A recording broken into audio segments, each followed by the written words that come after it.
Hey there guys, welcome to the next tutorial here on PopCultureCrafts. I'm going to show you guys how to make a PokeFlute in this video.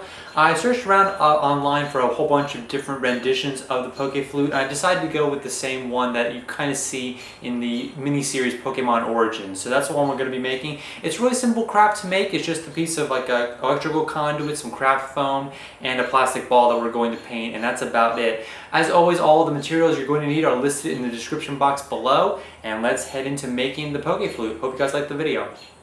So our first step is to cut our piece of electrical conduit to be 13.5 inches long. That's going to be the entire length of the PokeFlute. And we're going to kind of mark a piece, kind of like a wedge shape out of the end here. And we're going to use a Dremel tool to kind of carve that entire piece out. That'll be our next step. I just used kind of like a sanding wheel on the Dremel to kind of cut it out, but you see exactly what it looks like. It's kind of just a simple kind of wedge cut out of it, and just probably a little bit that you need to sand off when you do this. This will be the top of the flute that we're going to blow into, even though it isn't actually going to work as an actual flute. Now here are all the different pieces of foam that you're going to use. We use mostly yellow foam and just a little bit of red. You also got a small little round piece which I just traced on the edge of the electrical conduit, and I used a hole puncher to cut a hole in the middle. That's going to go on the end. We're just going to glue that in. So at this point you just want to use a little bit of hot glue to glue the inside. Obviously this is the opposite end of the electrical conduit that we cut before. And this is just a little bit of decoration. We're just going to stick that right on and just wait a few seconds for that to dry. Then work on a little bit more of the foam. This will be our first step, working with a little bit of duct tape. We're going to take a long strip of gold duct tape that runs almost the entire length of the electrical conduit, and we're going to stick that and kind of wrap it all the way around. You're going to need to use 2 strips because the duct tape isn't wide enough to cover all the way around with 1 strip. You're going to need 2 to cover up the rest of the part that shows on the other side. And try to do this evenly so you don't see too many creases and air bubbles and stuff like that on the underneath the layer.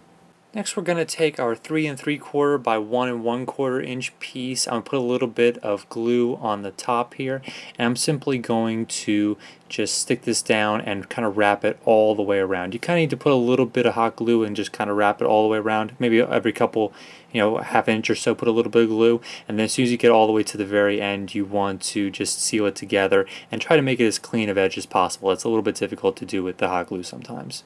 Next we're going to take our 3 3/4 by 1/2 inch piece. This is the smaller yellow piece, and we're going to wrap that right around the tip of the yellow foam that we already have there. You'll notice I'm lining up the seam line so that when I stretch it all the way around, it's going to be in exactly the same spot. All of these strips are cut to a little bit bigger than you need them to be, so you're going to have to trim each one of them down, but that's really just to make it a little bit easier for you, just to have a little bit extra just in case you need it. So this is just a simple plastic ball that I had lying around. You can get something like this at the dollar store if you're just looking for something to cut a hole in. I cut 2 holes in it. Obviously we're going to slip this all the way down on the flute, and this is going to go to about 1/2 inch above the foam piece that we have on the bottom, and you can leave about that 1/2 inch of, well, maybe it's closer to 1 inch of gold on either side. So we're going to glue our next piece, which will be a little bit higher than that as we move up the PokeFlute. Next we're going to glue on our 3 3/4 by 2 1/2 piece. It's going to roll around just like that. Once again, you want to leave kind of a little bit of about 1 inch of room in between. And you saw what I was pointing out was kind of the seam line. I'm going to be lining that up all the way up the flute, and that's going to be on the bottom of the flute, so it's kind of the back part so you don't quite see it when you kind of display it and stuff like that. So I'm gluing that on, I'm going to wrap it all the way around, do a little bit of trimming, and that'll be on there perfect. Next I'm going to use 2 of the red strips, and these are going to be glued equidistant onto this foam piece here. So we got 1 there, and then we're going to put 1 towards the top part, towards the blue ball, and that's going to go wrap all the way around. I made a little bit of a mistake there. I almost didn't line it up with the seam line that I'm creating all the way up the flute. So I'm going to glue this on, and I'm going to glue the second one just above it, towards the blue ball.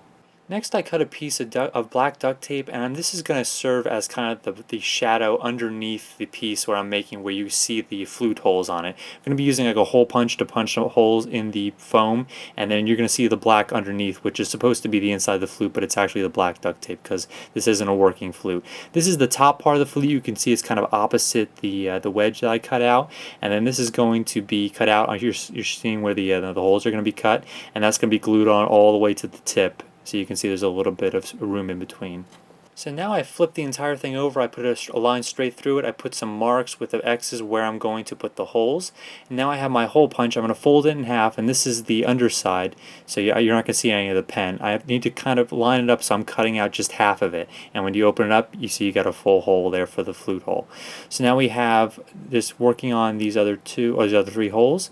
And if you do this perfectly, they should turn out to be more or less perfect holes that you're trying to go with each time, but you want to make sure that they're more or less even as they go straight up the flute, and you're going to line them up with that black duct tape underneath. So that's just going to be glued on to the entire rest of the flute there. That's going to be our next step. So that's what it's going to look like. You see you got that black underneath the holes. It looks great. So now what we're going to do is flip the entire thing over, and I'm going to start hot gluing it. So I'm going to flip the entire thing over, and then I'm going to put a little bit of hot glue, just probably on that line just as a guideline. I remember I'm lining it up so it's kind of all on the top here. The seam lines where I connect them on the back will be on the bottom, as you can see all the rest of the seam lines when I flip the entire thing over. See, it goes right to the edge of the flute, and then we're simply going to kind of glue this all the way around till we combine it on the back. Then we're going to take our pair of scissors, we're going to trim it because obviously it's covering up part of that angle, that wedge that we cut out earlier. So just, simple little scissor work to cut that out. And then we're probably going to put a little bit of hot glue just to combine the sides a little bit. Then we need to cut out a custom piece of yellow foam to kind of seal that in, but allow just a little slit on the top to make it look like an actual flute. There's that custom piece I was talking about. Just hot glue that in with that little bit of the flute at the top showing, and then we will pretty much have we're almost there with completing the PokeFlute. We're going to use our last red strip to kind of go just below what would be kind of the mouthpiece. And obviously we don't want to cover up that last hole, so it needs to be just above that. Going to glue that all the way around just like we did with all the other pieces. Next we need to paint the Pokeball, and this is going to be very similar to how I made the Pokeballs on my channel in a video a while back. I'm going to take two rubber bands, stretch them all the way around the ball, mark the two insides of the band with a pen. You can't really see them, but that's going to be the marker for the black band around the Pokeball. I'm going to take a quarter and kind of mark that all the way around, and that's going to be the black outline for what's eventually going to be the push button on the Pokeball. And your next step is, of course, to paint the appropriate colors, red on the top, white on the bottom, and black in the center.